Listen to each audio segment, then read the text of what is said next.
कि राजनीति कर लोगे। शर्म की बात है कि 10 साल का सिटिंग विधायक जो हैं वो अपनी काम की बुनियाद पर आज भी वोट नहीं मांग पा रहे हैं। मीडिया जो कहती थी कि कांग्रेस कहीं एग्जिस्टेंस में नहीं है दिल्ली में, कांग्रेस कहीं बिल्कुल अपना वजूद उसका मिट चुका है, आज यही सारी नेशनल मीडिया त्रिकोणीय मुकाबला दिखा रही है। हम आम आदमी पार्टी और बीजेपी को पूरी कड़ी टक्कर दे रहे हैं। बौखलाए हुए हैं दोनों पार्टी के सीनियर लीडर्स। ज़्यादा अपनी सीटें ही नहीं बच पा रही हैं इनसे। केजरीवाल जी, आतिशी और सिसोदिया की जो सीट हैं वही इनको लोहे के चने चबवा दे रहे हैं। हमारे जो सीनियर लीडरशिप वहाँ से खुद ये साबित होता है कि यहाँ पे जो ये मुसलमान वाला एरिया है, मुस्लिम डोमिनेटेड एरिया जो इधर का है, यहाँ एक तरफा वोटिंग होती है। तो जिसको भी वोट करते हैं एक तरफा करते हैं। अनपढ़ जाहिल जो सेंटर रूल कर रहा है और जो दिल्ली रूल कर रहा है वो है पढ़ा लिखा जाहिल। तो दोनों जहालियत का एक एग्जाम्पल आपको दे रहे हैं। फिर कांग्रेस में से भी चारों टर्म ऑपोजिशन में रहे थे, कभी सत्ता का हिस्सा नहीं रहे। मैं भी आज की तारीख में ऑपोजिशन में ही हूँ, लेकिन ये है कि हमने कभी रोना नहीं रोया कि बीजेपी और एलजी हमें काम नहीं करने दे रहे या फलाना हमें काम नहीं करने दे रहे। जैसे कि आजकल एक पैटर्न बना दिया आम आदमी पार्टी के एमएलएज ने कि बस रोते रहो, बीजेपी का डर दिखाते रहो और डर दिखा दिखा के लोगों को भी डराओ। बीजेपी का डर दिखा के खुद भी डरो और लोगों को भी डराते रहो। जैसे मोदी जी डराते हैं कि हिंदू खतरे में, ऐसी यहाँ के अमानतुल्लाह साहब मुसलमानों को डराते हैं कि मुस्लिम खतरे में। गंगा जमनी तहजीब है इस मुल्क की, और जो खून में एक भाईचारा है उसको आप ख़त्म नहीं कर सकते। बड़ी राजनीतिक विरासत का वजन अपने मजबूत कंधों पर उठाए 29 वर्षीय ओखला विधानसभा सीट से कांग्रेस प्रत्याशी अरीबा खान जोर शोर से अपने चुनावी प्रचार में लगी हुई हैं। आइए उनसे बात करेंगे और जानेंगे ओखला का चुनावी माहौल क्या है और उनका चुनाव प्रचार कैसा चल रहा है। अरीबा जी, टीवी 24 में आपका बहुत बहुत स्वागत है। आप खुद को ओखला की बेटी बता रही हैं। ओखला की जनता अपनी इस बेटी का स्वागत जब आप चुनाव प्रचार करने जाती हैं तो कैसे कर रही है? नहीं, देखिए, अल्लाह का शुक्र है कि अभी तक हमारा जो इलेक्शन कैंपेन रहा है हमें हर तरफ से बहुत ज़्यादा मोहब्बत और सपोर्ट मिल रहा है। और उसके देखिए कई वजूहात हैं। सबसे पहली वजूहात अगर मैं कहूँ तो मेरे वालिद साहब यहाँ से 2 बार काउंसलर रहे, 2 बार एमएलए रहे, इंडिपेंडेंट रहे, फिर कांग्रेस से भी रहे। और कहीं ना कहीं जो आपने एक बात करी विरासत वाली, तो हमने किसी पार्टी की विरासत से अपना पॉलिटिकल करियर स्टार्ट नहीं करा, इंडिपेंडेंट करा, अपनी फेस वैल्यू पे करा, अपनी काम की लेगेसी पे हम लगातार। हमारे वालिद साहब ने 4 टर्म्स उन्होंने 2 बार काउंसलर, 2 बार एमएलए रहे। लेकिन देखिए अभी क्या हालात हैं कि 10 साल से एक आम आदमी पार्टी की हवा चल रही है और कहीं ना कहीं अब हम देख रहे हैं कि 10 साल 2 बार मौका दिया लोगों ने उनको, 2 टर्म्स, और बहुत उम्मीद के साथ लोगों ने उनको मौका दिया था कि शायद वो कुछ एक नया चेंज लेकर आए, एक नया बदलाव लेकर आए। लेकिन वही घिसी पिटी बातें, वही जुमलेबाजी, वही झूठे वादे। तो कहीं ना कहीं लोग इतना उबता चुके हैं अब उनकी बातों से और उनके वादों से जो इम्प्लीमेंट नहीं होते हैं कभी भी, कि वो हवा का रुख जो है वो वापस कांग्रेस पार्टी की तरफ अब वो रुख बदल रहा है। एक रुझान है, लोग बहुत उम्मीद से कांग्रेस को देख रहे हैं। लोग बहुत उम्मीद से, हमने जो एक ओखला को अपने खून पसीने से सींचा, आप ये कह सकते हैं। शीला जी ने 450 करोड़ का टेंडर जाते जाते ओखला को दिया था, एलएनटी का सीवेज सिस्टम का। ओखला की हिस्ट्री में इससे बड़ा टेंडर कभी नहीं हुआ। तो लोग उस वक्त को वापस चाह रहे हैं जब ओखला में कंट्रोवर्शियल बातें और कंट्रोवर्शियल मुद्दों पर वोट ना मांगते हुए डेवलपमेंट और विकास पे फोकस होता था। आपने तमाम वो काम गिनाए जो जब कांग्रेस हुकूमत में रही तब दिल्ली में और ख़ास करके ओखला में हुए। अगर जनता आपको फिर से, मतलब आप यहाँ से पार्षद हैं, अगर आपको विधायक चुनती है, अपना जनप्रतिनिधि चुनती है, तो अगले 5 सालों के लिए आपका विजन क्या होगा ओखला को लेकर के? देखिए, मेरा विजन सबसे पहले ये होगा कि जो नेगेटिव में पहुँच गया है ओखला का डेवलपमेंट, उसको पहले तो हमें ज़ीरो पे लाके फिर उसे ऊपर पॉजिटिव में ले जाना पड़ेगा। क्योंकि 10 साल में यहाँ कोई काम ही नहीं हुआ है। सीवर, सड़क, पानी, बिजली, ये जो बेसिक नेसेसिटीज़ हैं लोगों की, जो बेसिक उनके राइट्स हैं, फैसिलिटीज़ उनको प्रोवाइड करनी चाहिए थी, उन पे ही काम नहीं हुआ है। तो सबसे पहले तो यही कोशिश हमारी रहेगी कि जो सीवेज सिस्टम है या जो सड़कों के खस्ता हाल है या जो पीने का पानी 10 साल में एक बूंद यहाँ नहीं आई है। केजरीवाल जी कहते हैं 98% दिल्ली में हमने पानी पहुँचा दिया है, यहाँ ओखला में तो आपने एक बूंद नहीं दिया 10 सालों में। इस 2% में आपने ओखला को क्यों रखा जहाँ पानी नहीं पहुँचाया गया? आपका ये बिजली का मीटर है, वो कहते हैं फ्री बिजली, यहाँ 1-1 लाख रुपए रिश्वत लेते हैं BSCS वाले मीटर लगाने के लिए। सबसे बड़ा इशू है यहाँ का ये कि लोगों के मीटर नहीं लगते, वो अप्लाई करते हैं तो रिजेक्ट कर दिए जाते हैं उनके मीटर के फॉर्म्स।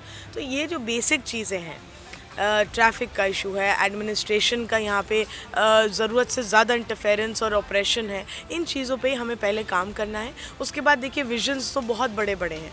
10 साल में केजरीवाल जी कहते हैं कि हमने शिक्षा और हेल्थ पे काम किया। 10 साल में ना तो एक भी नया स्कूल नहीं खुला ओखला में, एक भी नया अस्पताल नहीं खुला ओखला में। आप उन्हीं स्कूल्स, यहाँ पे ओखला में जितने स्कूल्स हैं सरकारी, वो वही हैं जो शीला दीक्षित जी की सरकार में बने हुए थे। आज भी वही स्कूल चल रहे हैं। 10 साल में यहाँ एक भी स्कूल नहीं खुला नया सरकारी, और जो स्कूल्स एग्जिस्टिंग है उसमें से इन्होंने साइंस स्ट्रीम हटा दी है। तो यहाँ जो खस्ता हाल है, सारी जितने भी एस्पेक्ट्स हैं, मैं अगर बात करूँ तो पहला हमारा जो रहेगा वो कि उनको बेहतर करें, जो बेसिक चीज़ें हैं उनको पहले संवारें, उन लोगों की मुश्किलों को आसान करें। उसके बाद जो नया डेवलपमेंट होना है, नई चीज़ों पे काम करना है, वो भी हम करेंगे। अरीबा जी, एक मुस्लिम बाहुल्य सीट है, बीजेपी यहाँ से कभी भी नहीं जीती, लेकिन 5 बार यहाँ नंबर 2 की पोजीशन पर रही है। हाल ही में उत्तर प्रदेश में कुछ चुनाव ऐसे हुए हैं जहाँ मुस्लिम बाहुल्य सीट होने के बावजूद कई मुस्लिम उम्मीदवारों के चलते मुस्लिम वोटों का ध्रुवीकरण हुआ और भारतीय जनता पार्टी के प्रत्याशी वहाँ से जीते हैं। कुंदरकी का हाल ही का एक उदाहरण, बड़ा उदाहरण है। जब ऐसी परिस्थितियाँ हों तो फिर आपको क्यों लगता है कि ओखला में मुस्लिम मतदाताओं का, मुस्लिम वोटों का बिखराव नहीं होगा और बीजेपी के लिए यहाँ कोई स्कोप नहीं है? देखिए, आप खुद ये बात मान रहे हैं कि हमेशा यहाँ ज़्यादातर बीजेपी सेकंड नंबर पर आई, और जो मुस्लिम कैंडिडेट है, कांग्रेस का है, आम आदमी या जिसका भी है, वो फर्स्ट पे रहा या थर्ड पे रहा। इससे ख़ुद ये साबित होता है कि यहाँ पे जो ये मुसलमान वाला एरिया है, मुस्लिम डोमिनेटेड एरिया जो इधर का है, यहाँ एक तरफा वोटिंग होती है। वो जिसको भी वोट करते हैं एक तरफा करते हैं, तभी बीजेपी सेकंड पर आ रही है। आप डेमोग्राफिक वो समझिए, आंकड़े समझिए आप यहाँ, और आप पुराने रिजल्ट्स निकाल के देखिए। पिछली बार कांग्रेस को कुल 5000 वोट मिले थे और 1 लाख कुछ हज़ार आम आदमी पार्टी को मिले थे। इससे तो सीधा सीधा ये बात साबित है कि यहाँ पे एक तरफा मुसलमान वोटिंग करता है, यहाँ वोट बढ़ता नहीं है।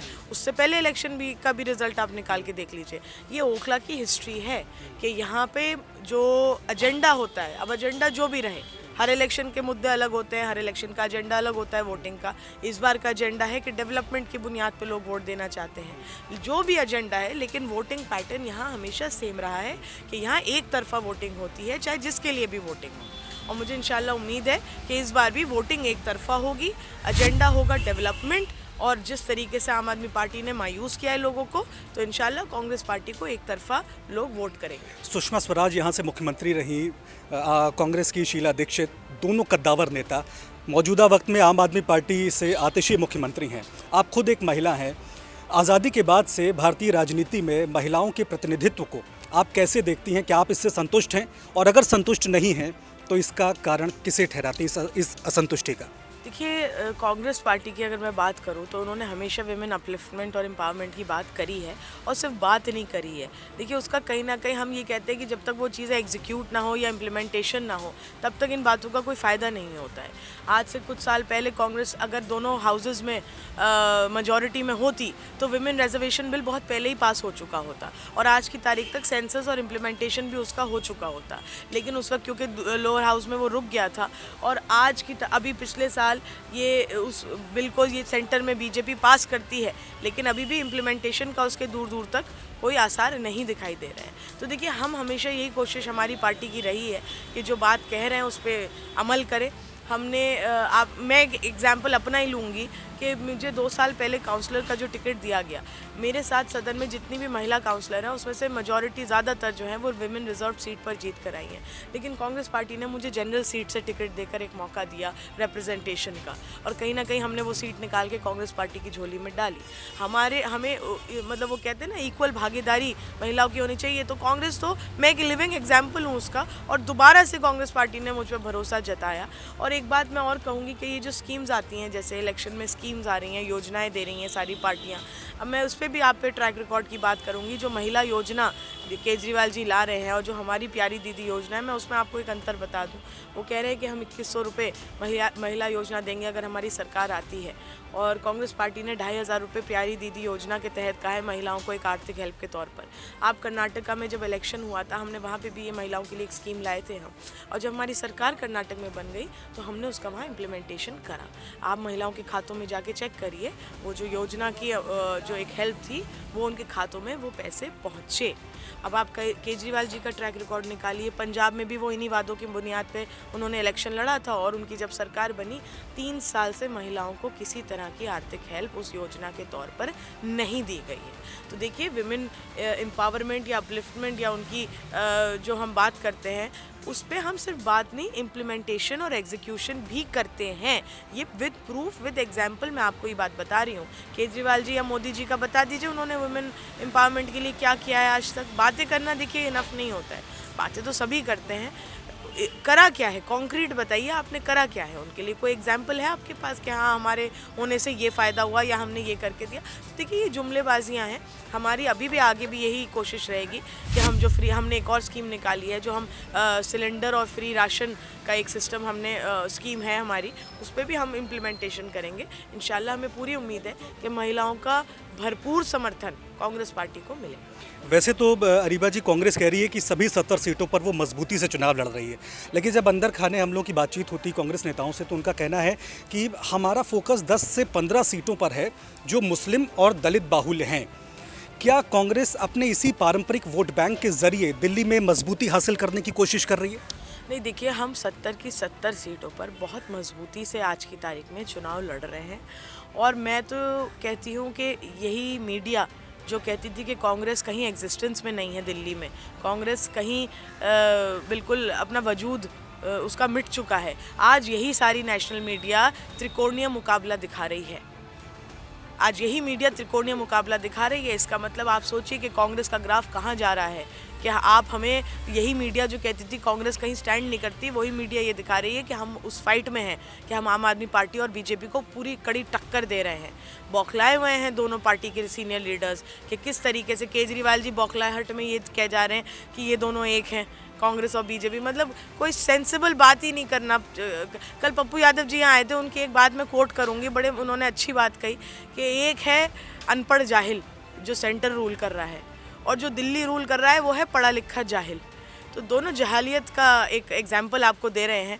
तो कहीं ना कहीं सटपटाहट है बहुत ज़्यादा, अपनी सीटें ही नहीं बच पा रही हैं इनसे। केजरीवाल जी, आतिशी और सिसोदिया की जो सीट हैं वही इनको लोहे के चने चबवा दे रहे हैं। हमारे जो सीनियर लीडरशिप वहाँ लड़ रही है, हमारी अलका जी हों या फरहाद सूरी जी हों या संदीप दीक्षित जी हों, तो देखिए बौखलाहट जाहिर है। कहीं ना कहीं इनको खौफ और डर सता रहा है कि सत्ता में ये लोग आ नहीं रहे हैं। और मैं आपको ये बात यकीन से दिला दूं कि बिना कांग्रेस पार्टी के समर्थन के इस बार कोई भी सत्ता में नहीं बैठ पाएगा, किसी की भी सरकार नहीं बन पाएगी। मेरा अंतिम सवाल, आपके समर्थकों के बीच में आपकी राजनीतिक विरासत की खूब चर्चा होती है, आप उसको कैसे देखती हैं? भाई, एक ही परिवार के दो कद्दावर नेता, एक आपके पिता जो खाटी कांग्रेसी रहे और एक आपके ताऊ जो भारतीय जनता पार्टी में आ गए और अब बिहार के गवर्नर हैं।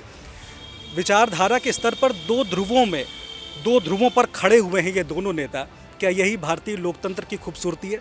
नहीं, देखिए, मैं एक बहुत पुरानी और मजबूत पॉलिटिकल फैमिली से बिलोंग करती हूँ। ऐसा नहीं है सिर्फ मेरे वालिद और मेरे ताया ही इसमें हैं, मेरे और भी चचा और मेरी चची और मेरे कज़न और सब लोग इस पॉलिटिक्स और अच्छी मजबूत राजनीति में वो हमेशा रहे हैं, बड़े पदों पे रहे हैं और इलेक्टेड, कोई नॉमिनेटेड वाले पोस्ट नहीं, ज़्यादातर इलेक्टेड पोस्ट पे रहे हैं। तो देखिए, हमारे क्योंकि एक ओखला में हमारी हमेशा से, मैं एक वाहिद बल्कि आपको बताऊं कैंडिडेट हूं जो ओखला विधानसभा में पैदा हुई हूं, ओखला की सरजमी पे पैदा हुई हूं। ये जितने कैंडिडेट्स ओखला से लड़ रहे हैं ये सब बाहर के हैं। मैं एक वाहिद यहाँ की कैंडिडेट हूँ जो यहीं पैदा हुई हूँ, यहीं पली बड़ी हूँ। तो हमारी हमेशा से जो एक आप ये कह लीजिए कि सियासत रही है, राजनीति रही है, जो पॉलिटिकल स्टार्ट रही वो ओखला से रही। हमने यहीं से ही अपनी, हमारे वालिद ने शुरुआत करी और इंडिपेंडेंट इलेक्ट हुए 2 बार काउंसलर, फिर एमएलए भी एक तरह से इंडिपेंडेंट ही रहे, आरजेडी पार्टी से बने थे, पूरी दिल्ली में एक लौते आरजेडी के एमएलए जीते थे, फिर कांग्रेस में से भी 4 टर्म ऑपोजिशन में रहे थे, कभी सत्ता का हिस्सा नहीं रहे। मैं भी आज की तारीख में ऑपोजिशन में ही हूँ, लेकिन ये है कि हमने कभी रोना नहीं रोया कि बीजेपी और एलजी हमें काम नहीं करने दे रहे या फलाना हमें काम नहीं करने दे रहे। जैसे कि आजकल एक पैटर्न बना दिया आम आदमी पार्टी के एमएलएज ने कि बस रोते रहो, बीजेपी का डर दिखाते रहो और डर दिखा दिखा के लोगों को भी डराओ, बीजेपी का डर दिखा के खुद भी डरो और लोगों को भी डराते रहो।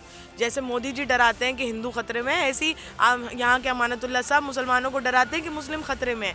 ये दोनों तो डरा डरा के ही राजनीति में आगे बढ़ना चाहते हैं। लेकिन यहाँ का देखिए, यहाँ की गंगा जमनी तहजीब है इस मुल्क की, और जो खून में एक भाईचारा है उसको आप ख़त्म नहीं कर सकते। ना हिंदू डर रहा है, ना मुसलमान डर रहा है, आपसी भाईचारा है सबके अंदर और सब साथ रहकर इस मुल्क की प्रोग्रेस चाहते हैं।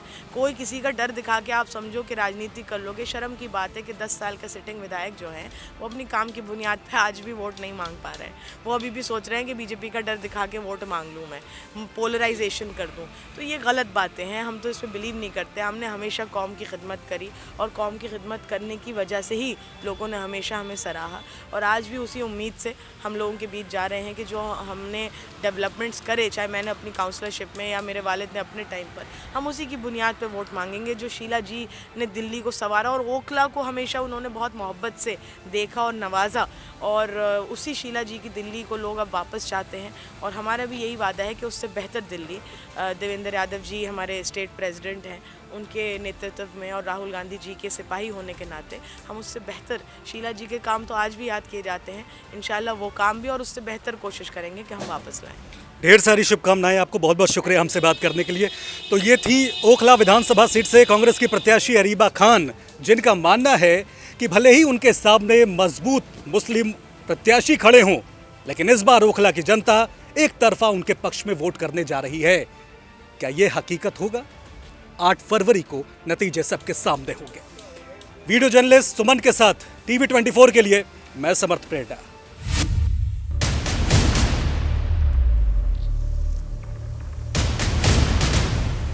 दिग्गजों की जंग में आर पार की लड़ाई। भाजपा सरकार में दिल्ली में जनहित की कोई योजना बंद तो नहीं होगी, लेकिन उसमें जो बेईमानों का ठेका है ना, उनको बाहर निकाला जाएगा। मुद्दों का शोर, चुनावी राजनीति गहराई। आज प्रधानमंत्री जी 38 मिनट बोले और 38 मिनट में से लगभग 29 मिनट वो दिल्ली के लोगों को, दिल्ली की चुनी हुई सरकार को गालियां देके गए हैं। चुन चुन के गालियां दे रहे थे, मैं देख रहा था, बहुत बुरा लग रहा था मेरे को। आप कांग्रेस और बीजेपी में त्रिकोणीय मुकाबला। नेताजी को भांपने दिल्ली का वोटर चला। चुनावी संघर्ष के बदलते रंग, दिल्ली का मतदाता किसके संग?